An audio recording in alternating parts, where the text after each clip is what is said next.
चुनाव को भी गर्म कर दिया है और देश की नजरें भी बाड़मेर की सीट पे, क्योंकि पाकिस्तान सीधा बाड़मेर की सीट को ही देख रहा है कि कब कांग्रेस जीते और कब हम पटाखे छोड़े पाकिस्तान के अंदर। ये भाइयों, बाड़मेर की सीट को और वोट आपको बनाना है। मैं धन्यवाद दूंगा अरुण चतुर्वेदी जी को और मेरे भाई कैलाश चौधरी जी, जो विधानसभा के अंदर जब आपने नागौर के अंदर जब अशोक गहलोत नागौर की कांग्रेस की नामांकन रैली के अंदर आए थे, तब उन्होंने स्टेटमेंट दिया कि हनुमान जीती है, कांग्रेस से गठबंधन नहीं किया, मैं कैबिनेट का मंत्री बना देता। ये सही है कि कांग्रेस ने मेरे से गठबंधन की बात करी थी, क्योंकि मेरी तो आरएलपी अलग पार्टी थी। और भाइयों, आरएलपी का गठन भी हनुमान बेनीवाल ने सत्ता प्राप्ति के लिए नहीं लड़ा था। मैं भी भारतीय जनता पार्टी का विधायक था जब अरुण जी राजस्थान के अंदर बीजेपी के प्रदेश अध्यक्ष हुआ करते थे। किसी बात को लेके भाइयों में मनमुटाव हो गया। अरुण जी से तो मनमुटाव कभी नहीं हुआ था मेरा, लेकिन छोटा मोटा कोई हो गया और मैं बाहर चला गया। मैंने 13 के अंदर अपनी ताकत दिखाई और मैंने मंत्री पदों को 3, 8, 13 के अंदर ठोकर मारी। और राजस्थान के अंदर मेरे किसान भाई जो आज़ादी के 70 साल बाद आत्महत्याएं कर रहे थे कर्जे के बोझ के तले, और किसान का बेटा जो डिग्री लेने के बाद बेरोजगार से तंग आके या तो हाथ में बंदूक उठा के वो अपराधी बन जाता था और या फांसी के फंदे को चूम रहा था। हनुमान बेनीवाल ने सोचा मुझे मेरे भाइयों को न्याय दिलाना है, मंत्री पद तो और कभी मिल जाएगा। मेरा आइकन भगत सिंह है और भगत सिंह ने असली आज़ादी इस भारत माता को दिलाई और राज नेहरू को मिला था। आज़ादी भगत सिंह ने दिलाई और प्रधानमंत्री नेहरू बना था।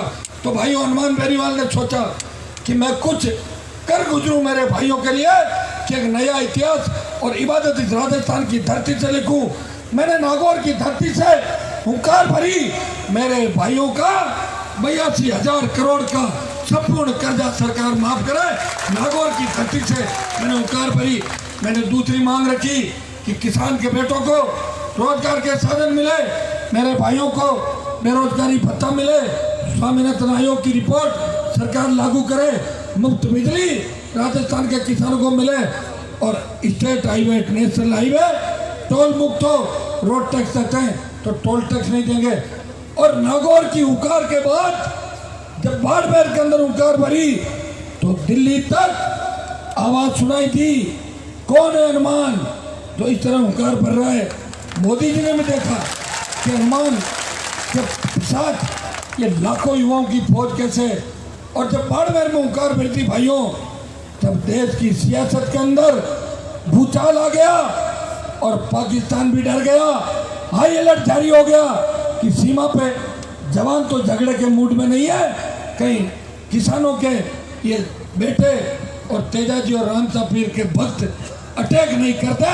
पाकिस्तान के अंदर खलबली मच गई थी बाड़मेर की हुंकार के अंदर। और बाड़मेर के बाद बीकानेर सीकर के अंदर जब हुंकार भरी तो राजस्थान की सरकार ने, दिल्ली की सरकार ने कर्ज माफी करने का निर्णय लिया और प्रदेश की सरकार ने स्टेट हाईवे टोल फ्री किए, मुफ्त बिजली की घोषणा करी।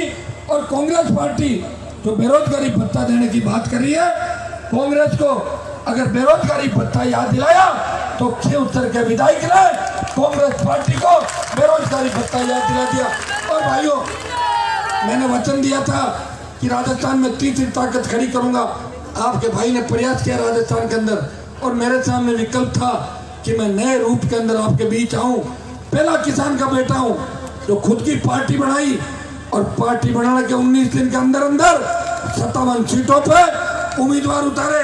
मैं अरुण जी को कह रहा था हेलीकॉप्टर के अंदर कि बीजेपी वाले अगर आप सब सही ढंग से मेरे से पहले बात करते तो राजस्थान में सरकार भारतीय जनता पार्टी की बन जाती, लेकिन उस समय गठबंधन हुआ नहीं था।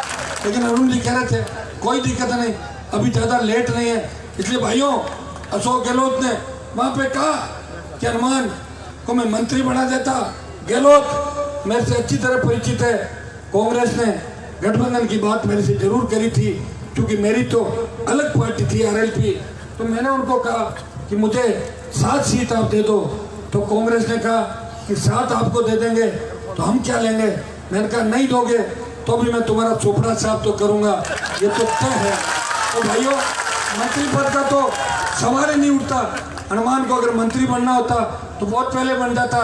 मैंने कहा मैं संतरी बन के मेरे भाइयों की जब तक सेवा करूंगा जब तक बाड़मेर के अंतिम छोर पे बैठे और धौलपुर चंबल के बीड़ों के अंदर ट्राइबल बेल्ट और गंगानगर के अंतिम छोर पे बैठे किसान के बेटों की सत्ता में भागीदारी सुनिश्चित नहीं हो जाती, तब तक हनुमान संतरी बन के आपकी राजस्थान के अंदर सेवा करेगा। भाइयों, भारतीय जनता पार्टी के अंदर गठबंधन की बात चली। अरुण जी भाई साहब, इन सब लोगों ने कहा कि हनुमान जी के साथ बात करनी चाहिए, सीटों की बात नहीं चली। 1-2 जगह सलाह में से जरूर ली थी कि क्या किया जाए, तो सही सलाह मैंने सही समय पे करीब सही सलाह दे दी। और भाइयों, मुझे पार्टी ने कहा कि आपको खुद को नागौर से लड़ना है। देखो कांग्रेस कितनी बदमाश है। बदनाम बोतल का चिन्ह, जो बदनाम बोतल थी उसको मैं मेरा चिन्ह लेकर आया और उस बोतल को दूध की बोतल और पानी की बोतल बता के मेरे भाइयों ने प्रचार किया और उस बोतल का चिन्ह कांग्रेस में से चुरा के ले गई। इसलिए मुझे टायर मिला बाद में। वैसे टायर ठीक है, गतिमान है, ट्यूबलेस टायर है, पंचर नहीं होगा आसानी से, ये गति देगा। और कमल के फूल को 24 जगह बिठा के ये टायर दिल्ली की ओर कूच करेगा। मिशन 25 पूरा करेगा, मिशन 25 ही पूरा नहीं करेगा। हरियाणा के भूपेंद्र हुड्डा और इन तमाम नेताओं ने हनुमान बेनीवाल के गढ़ के अंदर आके मुझे चुनौती दी और जोधपुर के अंदर गहलोत के प्रचार में आए। भाइयों, 6 तारीख को वोट पड़ने दो, 7 तारीख से हनुमान का हेलीकॉप्टर हरियाणा की धरती पर हवा के अंदर भूपेंद्र हुड्डा के गढ़ पे घूमेगा और कांग्रेस को हरियाणा के अंदर नेस्त नाबूद कर दूंगा। यह भी मैं आपको विश्वास दिलाता हूँ, क्योंकि मेरी भी कोई आदत है मोदी जी की तरह कि कोई मुझे छेड़ता है तो मैं उसे छोड़ता नहीं। ये मेरी नेचर बन गई और मेरी आदत बन गई। परसों मैंने गहलोत के बेटे के खिलाफ जोधपुर में ऐसी हुंकार भरी कि कांग्रेस के वोटों का उसी तरह सर्जिकल स्ट्राइक हो गया जिस तरह मोदी जी ने पुलवामा के बाद पाकिस्तान के अंदर एयर स्ट्राइक किया था। और अशोक गहलोत आज कोई कह रहा था कि 56 जगहों पे चुनाव प्रचार कर रहा है। बेटे के लिए तो क्या करें, 70 जगह भी करना पड़ता है, आखिर बेटा है।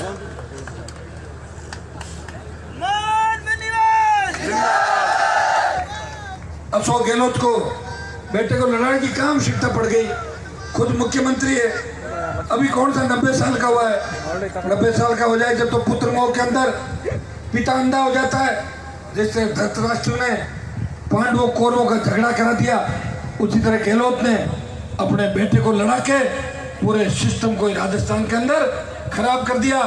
लेकिन भाइयों, कितना ही जोर लगा ले अशोक गहलोत, कितना ही जोर लगा ले, आपके यहाँ से चुन गए हुए मंत्री और वो तमाम 20 मंत्री जो गली गली वोट मांग रहे हैं, एक तरफ गहलोत के पास पूरे चापलूसों की फौज है और भारतीय जनता पार्टी के कमल के साथ जोधपुर में तेजाजी का भक्त हनुमान बेनीवाल है। आप देखना कि जोधपुर के अंदर तो कमल खिलेगा और बाड़मेर के अंदर तो कमल खिल गया। इसमें कोई अतिशयोक्ति नहीं है। मैं कैलाश जी चौधरी जब मेरे साथ विधानसभा के अंदर थे, मैं देखता था बीजेपी के ज्यादातर विधायक सवाल नहीं लगाते थे। वो डरते थे कि कहीं सवाल उल्टा सुल्टा लग गया तो वसुंधरा जी नाराज हो जाएगी और हमें डांट देगी। लेकिन ये व्यक्ति गांव के अंतिम छोर पे बैठे लोगों के लिए विधानसभा के अंदर संघर्ष करता था। मैं इनको कहता था, कैलाश जी आप पर्ची लगाने के लिए जल्दी उठ के क्यों आते हो यार, ये पर्चा लगाने के लिए तो हमारे खाते में आ रखा ना सारा चीज, हम उठ के लगाते, आप तो सत्ता के अंदर हो। तो कहते साहब क्या पता कोई छोटा मोटा काम सवाल लगाने से और पर्ची लगाने से हो जाए। तो मैं इनको देखता था कि विधानसभा के अंदर पूरे एक्टिव थे और मैं आपको विश्वास दिलाता हूँ कि कैलाश चौधरी यहाँ से जीत के अगर लोकसभा के अंदर गया और हनुमान बेनीवाल नागौर से लोकसभा के अंदर गया तो हम दोनों मिलके इस पप्पू को परेशान करेंगे अंदर। वैसे मुझे समाचार मिला कि पप्पू हार रहा है चुनाव, लेकिन दूसरी सीट से पता नहीं लगता ये पप्पू गप्पू जीत जाते हैं, कोई इनका पता नहीं लगता।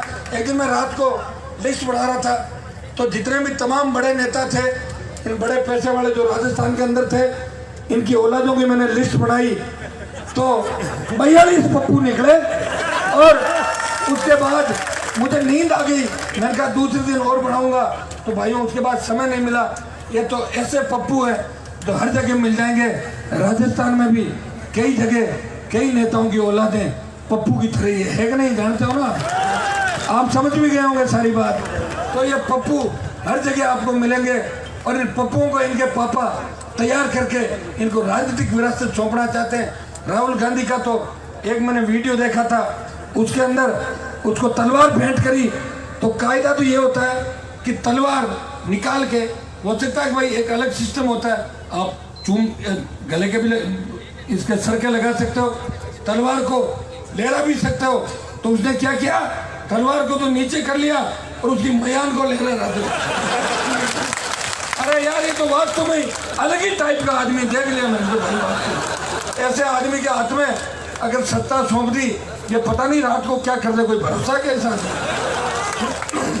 तो एक तरफ तो मोदी जी है और दूसरी तरफ पप्पू है, और एक तरफ कांग्रेस है बाड़मेर के अंदर, जो वैसे पहले भाजपा ही थी पूरी, और दूसरी तरफ कैलाश चौधरी है जो आम किसान का बेटा है, जो भारतीय जनता पार्टी की रीति नीति से ओतप्रोत है और 36 कौम को साथ लेकर चलता है। और मुझे भी कई बार कहते थे कि भाई साहब ते सारी जातियां ने साथ ले चलो, तो मैंने कहा मैं तो साथ लेके चल ही रहा हूँ, लेकिन बड़ी इनके पीड़ा थी कि मेरे बीजेपी के कार्यकर्ता, मेरी 36 कौम मेरे साथ चले।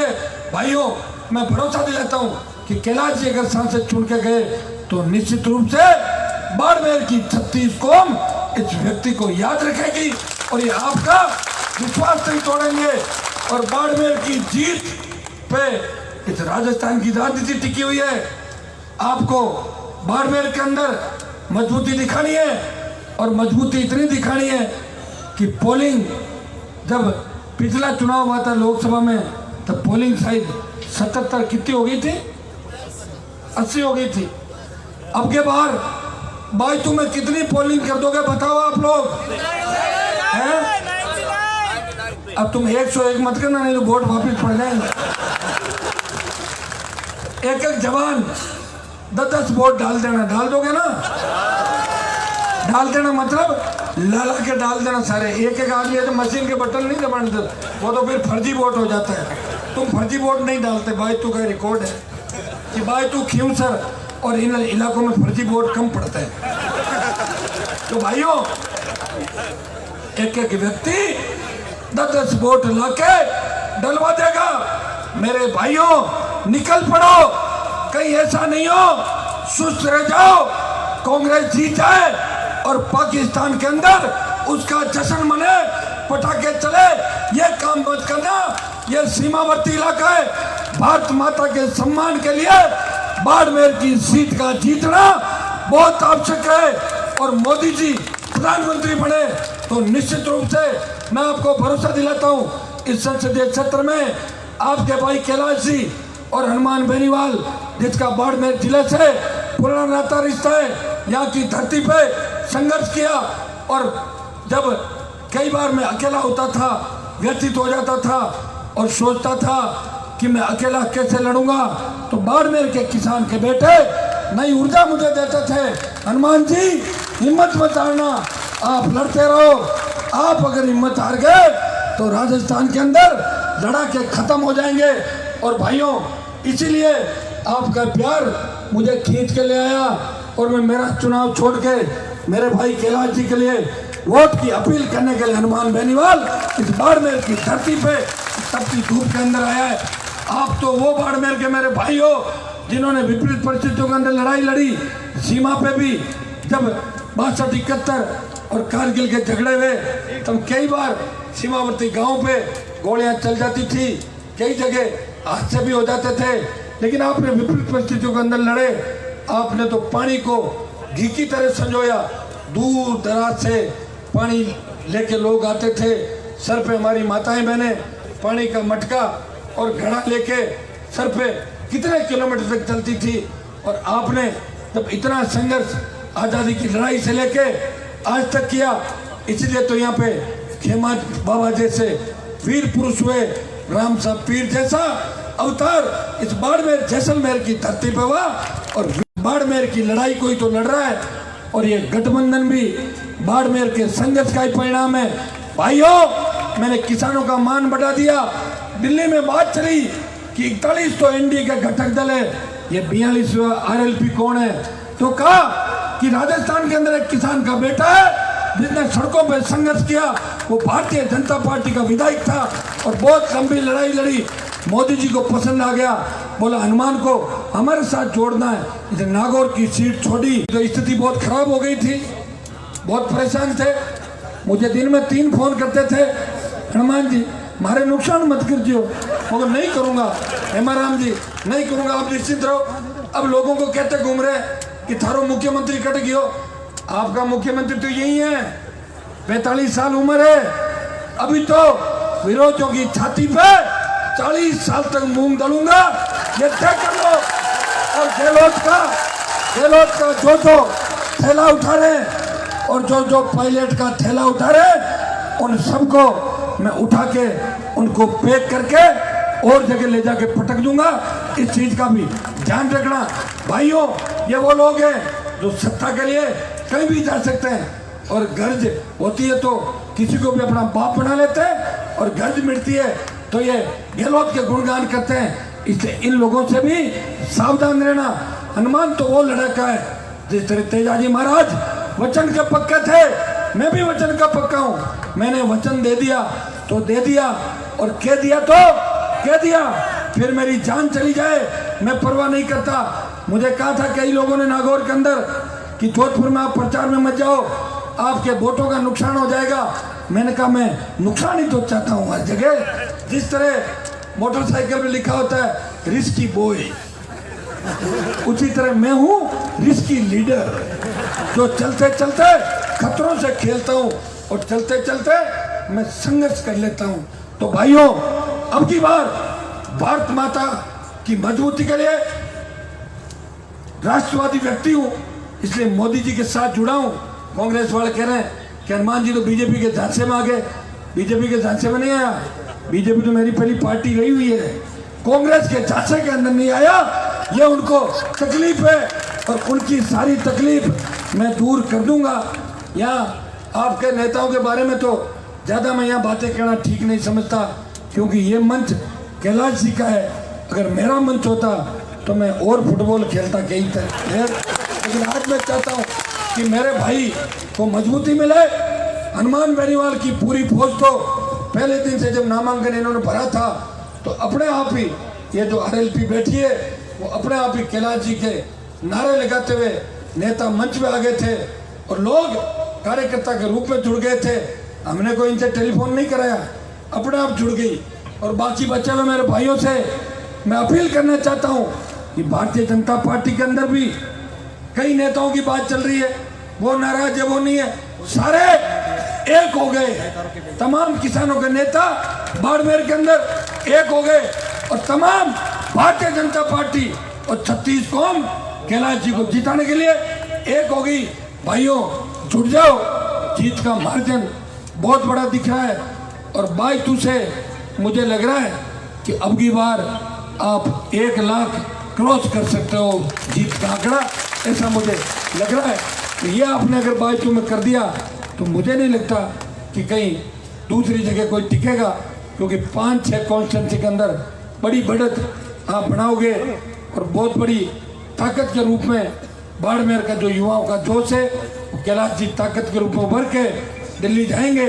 बाड़मेर की जो रिफाइनरी का मामला था, तेल यहाँ पे निकल गया, आप लोग भाग्यशाली हो। पहले बाड़मेर लोग आना नहीं चाहते थे और किसी को सजा देनी होती थी तो सरकार उसकी बदली बाड़मेर जैसलमेर कर देती थी। अब तो लोग चला के अर्जी देते हैं कि मुझे बाड़मेर लगा दो ताकि टिया पांचा करके कुछ ठीक हो जाऊं। यहाँ साधन संसाधन ठीक हो गए और 2 पैसे की आमदनी भी हो गई। आप तो हमसे आगे निकल गए नागौर से बहुत। हम तो बाड़मेर के गीत गाते हैं हर जगह नागौर वाले। और बाड़मेर वालों का नागौर पर तो ये भी ऋण है कि भाइयों, कई लोग तो पहले ये कहते थे कि हनुमान साहिब यहाँ से लड़ेगा, लेकिन मैं नहीं लड़ा। आपके यहाँ के योद्धा तैयार किए और कैलाश जी से ढंग से पहले बात हो जाती तो हमारे क्या उमेश जी को और कहीं से शिफ्ट कर देते, इनको निकाल लेते। लेकिन योग संयोग था, अगर ये एमएलए बन जाते तो एमपी कौन बनता। ये ठीक रहा, जो होता है वो अच्छे के लिए होता है। अब इनको एमपी बना के, हाँ ये बालाराम जी कह रहे हैं भाई तुम जो एमएलए आता है वो एमपी बनता है। पहले कर्नल साहब भी शायद यहाँ हार गए थे, फिर एमपी बने थे। खैर कैलाश जी दिल्ली जाएंगे और दिल्ली के अंदर बाड़मेर की मजबूत पैरवी करेंगे। भाइयों मेरे साथ कैलाश जी का जाना जरूरी है, क्योंकि पप्पू से मान लो झगड़ा हो गया तो एक दो आदमी तो चाहिए ना मेरे साथ लड़ने वाला। अंदर फाइटिंग भी हो जाती है कई बार, अंदर फाइटिंग होती है तो आप यहाँ बैठे काम थोड़ी आओगे, फिर तो अंदर वाले ही काम आएंगे, कम से कम दौड़ेंगे तो सही, मेरे आसपास रहेंगे। तो इनको तो भेजना, पप्पू को परेशान करना है, कांग्रेस को भगाना है और मोदी जी को लाना है। कांग्रेस का मैं घोषणा पत्र पढ़ रहा था, अरुणाचल प्रदेश, सिक्किम और जम्मू कश्मीर के तमाम उन इलाकों के अंदर जहाँ गुंडागर्दी होती है, आतंकवादी पनाह लेते हैं और मिलिट्री को एक कानून, सरकार सेंट्रल सर्विस से, सेंट्रल सरकार का, केंद्रीय सरकार का कानून मिलिट्री के पास है कि वो चाहे जिस घर की चाहे जब तलाशी ले सकती है। तो कांग्रेस ने लिखा कि उस आदेश को हम वापस ले लेंगे, कोई तलाशी नहीं लेगा, आप आतंकवादियों को पनाह दो। और दूसरी बात कही कि राजद्रोह और राष्ट्रद्रोह की धारा हटा देंगे।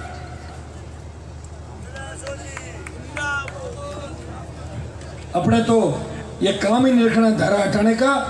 धारा तो जम्मू कश्मीर के अंदर 370 हटेगी। ये तय है कि हनुमान बेनीवाल और कैलाश चौधरी लोकसभा में जाएंगे और मोदी जी के आसपास भी बैठ गए और मोदी जी के कान में ये बात कह देंगे कि पाकिस्तान की फड़फड़ाहट पूरी मेट दो। भाइयों चिंता मत करो, वो काम भी होगा जो आप चाहते हो, पाकिस्तान का इलाज भी होगा, चाइना को भी ठीक करेंगे, भारत माता को मजबूती मिले, मजबूत राष्ट्र भारत बने और विश्व के अंदर मां शक्ति बन के भारत उभरे। इसी सोच के साथ आप सबको भाई कैलाश जी के कमल के फूल को यहाँ पे खिलाना है और पूरी ताकत के साथ जब 29 को यहाँ पे वोट पोल हो जाए तो मेरे टाइल को भी कील ठोकने के लिए कांग्रेस घूम रही है। तो आप सबको फिर नागौर के अंदर महीना 3 दिन आ जाओगे ना, तो मैं बाड़मेर की तरफ से आश्वस्त होके जाऊं कि जितना प्यार प्रेम आशीर्वाद आपने हुंकार और विधानसभा के अंदर रखा था, तमाम जगह आप मेरे कहने से चले और मैं भी कई जगह आपके इशारों से चला था, चला कि नहीं चला था। तो आपको उन बातों का ध्यान रखना है। आपके भाई का ऋण उतारने का समय आ गया। आपका भाई आपसे वोट की अपील कर रहा है। मेरे भाई कैलाश जी को भारी मतों से जिता के दिल्ली भेजना है और हम दोनों मिलके इस पप्पू को परेशान करेंगे, यह मैं भरोसा आपको दिलाता हूँ। बहुत बहुत आपको धन्यवाद। जय हिंद। बहुत बहुत धन्यवाद। एक विशेष सूचना